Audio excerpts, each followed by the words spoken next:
Hello दोस्तों। आज हम जीरो बुक्स में सीखेंगे कि सेल एंट्री हमें कैसे करना है। जैसे कि आप ये देख पा रहे हैं कि यहाँ पे डैशबोर्ड में ही आपको दिख जाएगा जो भी आप सेल एंट्री करेंगे, और इस वीडियो में हम ये जानेंगे कि नई सेल एंट्री आपको कैसे करनी है। तो दोस्तों बने रहे इस वीडियो में और हमारे जीरो बुक्स चैनल को सब्सक्राइब करें ताकि और भी इस तरह की इन्फॉर्मेटिव वीडियोस आपको मिलती रहे। और अगर कोई चीज आपको सीखनी है तो आप हमें कमेंट करके भी बता सकते हैं। तो चलिए दोस्तों स्टार्ट करते हैं। दोस्तों सेल एंट्री करने के लिए आपके पास जो है दो ऑप्शन है। पहला ऑप्शन ये है कि आप जो सबसे टॉप में ट्रांजेक्शन देख रहे हैं, मेनू देख रहे हैं, इस मेनू में जाके आप यहाँ पे सेल पे क्लिक कर सकते हैं। जो ये सेल आप देख रहे हैं, सेल। और दूसरा ऑप्शन है दोस्तों कि आप अपने कीबोर्ड से डायरेक्टली F8 बटन प्रेस करेंगे तो सेल एंट्री आपकी ओपन हो जाएगी। तो देखिए मैंने यहाँ पे F8 किया और सेल एंट्री ओपन होगी। अब सबसे पहले जैसे जो कर्सर है आपका वो होगा आपके कस्टमर पे। तो जैसे आपको सेल अगर कैश में ही करनी है तो आप एंटर करके आगे बढ़ सकते हैं।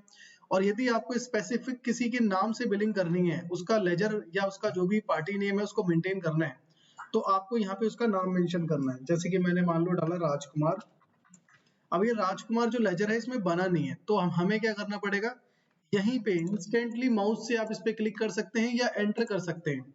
देखिए मैं दोबारा बताता हूँ।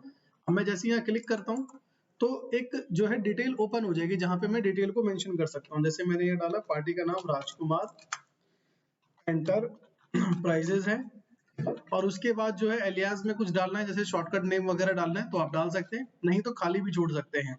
और यहाँ पे ओपनिंग बैलेंस है अगर कोई पहले का तो आप वो डाल सकते हैं, नहीं तो खाली छोड़ सकते हैं। जीएसटी नंबर है इनका तो जीएसटी नंबर आप यहाँ पे मेंशन कर सकते हैं। और भी जो डिटेल्स आप देख रहे हैं जैसे उसका पैन कार्ड, आधार कार्ड, उसके बाद कोई क्रेडिट लिमिट है या डेज है, अमाउंट है, ईमेल आईडी, तो और भी अगर कोई डिटेल आपको डालनी है तो इसी तरीके से आप डाल सकते हैं। उसके बाद मैं सेव पे क्लिक कर देता हूँ।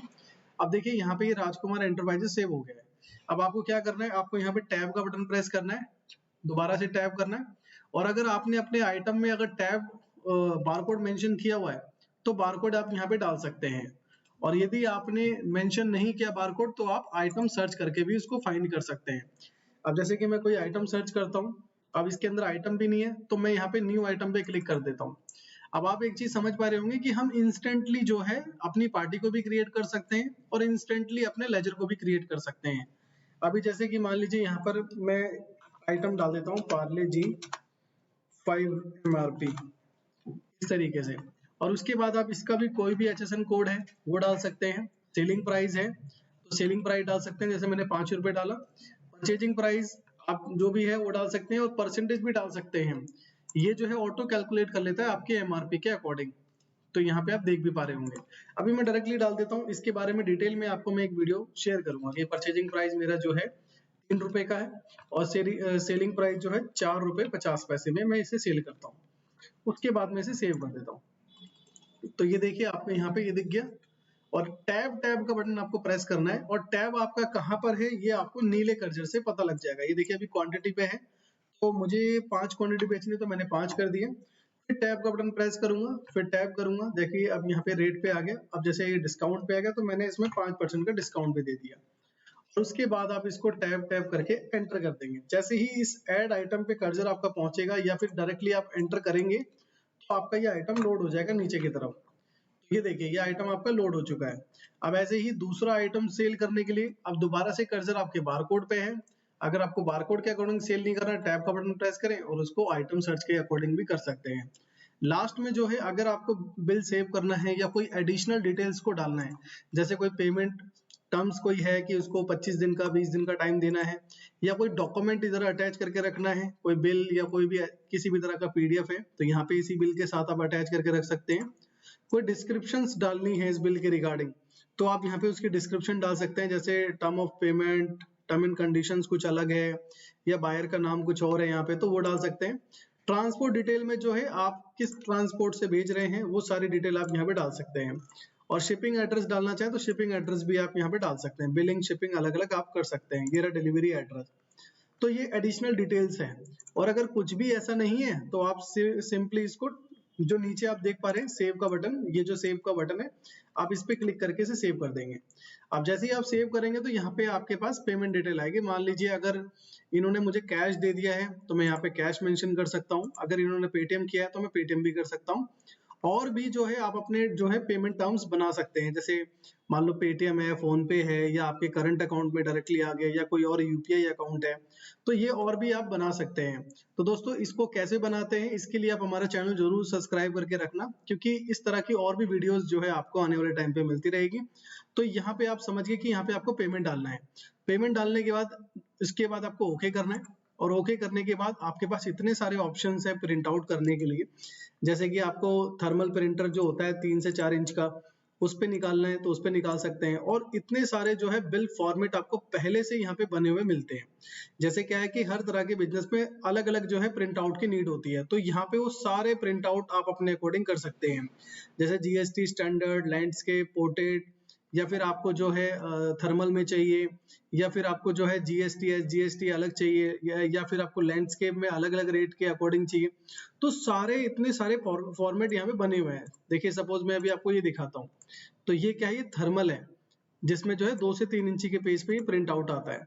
तो इस तरीके से जो है आप अपनी सेल बिल एंट्री कर सकते हैं। अगर मान लीजिए आपका सेल बिल जो भी आपने जनरेट किया, अगर उसमें कोई भी गलती होती है या कुछ भी उसके अंदर चेंजेस करने हैं, एडिट करना है, तो यहाँ कीबोर्ड पे आप जो है कंट्रोल डी का बटन प्रेस करेंगे। अब जैसे ही कंट्रोल डी का बटन आप प्रेस करते हैं, तो यहाँ पे जो है सबसे नीचे जो लास्ट बिल होता है आपका, ये देखिए अभी आप देख भी पा रहे होंगे कि राजकुमार एंटरप्राइजेस को हमने सेल किया था। तो आप यहाँ पे क्लिक कर सकते हैं। जैसे ही इस बिल पे आप क्लिक करेंगे तो टॉप में आपको दिखाई देगा एडिट। अब जैसे ही मैं एडिट पे क्लिक करूंगा, ये बिल दोबारा से ओपन हो जाएगा, और ओपन होने के बाद सपोज कि मुझे इसकी क्वांटिटी जो है चेंज करनी है, या आइटम ऐड करना है, या मुझे इसकी जो फर्म नेम है ये चेंज करना है, तो कुछ भी आपको चेंज करना है तो आप कर सकते हैं। और उसके बाद जो है लास्ट में आपको सेव के बटन पे क्लिक करके, मान लीजिए उस समय उसने पेटीएम दिया था हमें, 25 रुपए का बिल बन रहा है, 20 रुपए पेटीएम किया इन्होंने, तो मैंने पेटीएम कर दिया, यहाँ पे पेटीएम में अमाउंट डाल दिया। या फिर आप मान लीजिए इन्होंने कैश दिया था और 50 का नोट दिया था, तो यहाँ पे ऑटोमेटिक आपको दिखता भी रहेगा कि 50 का नोट दिया है तो 25 रुपए मुझे इसे वापस करने हैं, तो रिटर्न अमाउंट भी यहाँ पे ऑटोमेटिक दिखेगा। तो अब मैं इसको ओके करके सेव कर देता हूँ। जैसे पिछला बिल मैंने आपको इसमें दिखाया था, अब A4 में आपको दिखाता हूँ। तो A4 में देखिए इस तरीके का आपको ये ऑप्शन शो हो जाएगा बिल का। और ये बिल भी जो है कस्टमाइजेबल है, तो आप जो है हमारे कस्टमर केयर पे कॉल करके इसको अपने अकॉर्डिंग जो है डिजाइन भी करा सकते हैं। अगर आप स्पेशली डिजाइन कराते हैं तो वो जो है आप कस्टमाइजेशन में आता है, उसमें पूछ सकते हैं क्या प्राइस है। बाकी इतने सारे ऑप्शन है यहाँ पे प्रिंट आउट में कि आपको शायद ही कोई कस्टमाइजेशन की जरूरत पड़े। जैसे कि यहाँ पे ये ऑप्शन देखिए, यहाँ पे A4 है, A5, बहुत सारे यहाँ पे प्रिंट आउट आपको पहले से मिल जाएंगे। तो हमने इतने सारे जो है फॉर्मेट बना रखे हैं ताकि आपको कोई किसी तरह की कस्टमाइजेशन की नीड ना हो। जो भी आपकी नीड है आप किसी पे भी क्लिक करें और उसको आप जो है प्रिंट आउट कर सकते हैं। पीडीएफ बनाना चाहें पीडीएफ बना सकते हैं। आई होप दोस्तों कि आपको समझ में आया होगा कि जीरो बुक्स में कैसे आपको सेल एंट्री करना है, कैसे उसको एडिट करना है, चेंजेस जो भी उसके अंदर करने हैं, या डिलीट भी अगर करना है तो कैसे करना है। डी जैसे आप यहाँ पे कंट्रोल डी करेंगे तो जहां पे आपके पास एडिट का ऑप्शन था जो आप देख पा रहे हैं यहाँ पे, उसके बगल में ही आप देखेंगे तो यहाँ पे साइड में ही डिलीट का भी बटन है। और दोबारा से आपको प्रिंट करना है तो यहाँ पे प्रिंट वाउचर का दोबारा से एक ऑप्शन भी आपको दिखाई देता है। मान लीजिए मेरे को किसी और अदर से प्रिंट निकालना है, तो मैंने इस पे क्लिक किया हाफ पे, और मेरा ये अब ये हाफ पेज है, हाफ पेज से प्रिंट आएगा। तो जो भी इसके अंदर चेंजेस करने हैं तो आप कंट्रोल डी के साथ आप कर सकते हैं। आई होप आपको सारी चीजें क्लियर होगी। अगर फिर भी कोई क्वेश्चन है आपका, या किसी नए टॉपिक पे आप कोई वीडियो बनवाना चाहते हैं, देखना चाहते हैं, तो हमारे कमेंट बॉक्स में आप डाल सकते हैं। वीडियो देखने के लिए धन्यवाद।